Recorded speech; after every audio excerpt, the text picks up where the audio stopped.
In the unfolding of history, Islamic civilization has been one of humanity's grandest achievements. A worldwide power founded simply on faith. A spiritual revolution that would shape the nations of 3 continents and launch an empire.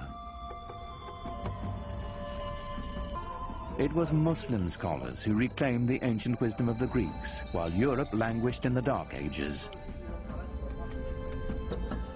It was they who sowed the seeds of the Renaissance, 600 years before the birth of Leonardo da Vinci.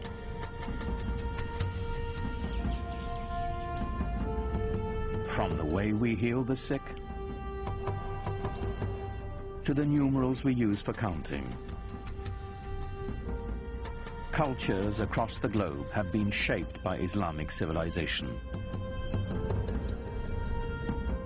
But all this began with the life of a single, ordinary man, and the profound message he proclaimed would change the world forever. His name was Muhammad.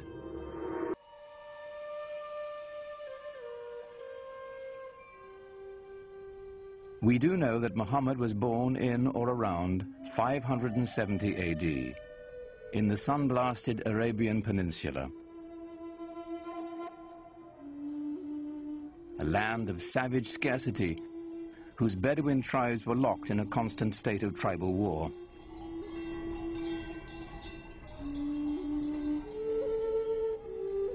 While still an infant, Muhammad's parents gave him his first taste of life in the desert.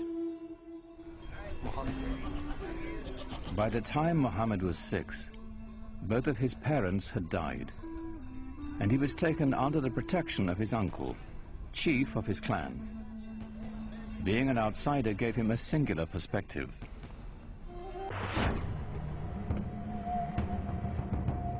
Warfare and conflict were the grim realities of a dangerous time. Muhammad's uncle taught him the skills he'd need to survive in a world where even a prophet would wield a bow and arrow.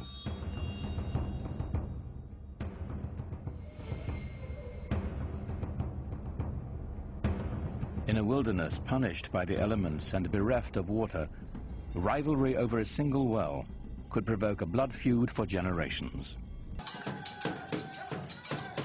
Each clan had its own separate gods and totems, to water and wind, fire and night. They were kept in the caravan town of Mecca, in a shrine of wood, stone and cloth. It was called the Kaaba, the Arabic word for cube. Pre-Islamic Arabs worshipped a number of spirits, and they were generally nature-oriented spirits, sometimes associated with natural features like trees or rocks or springs.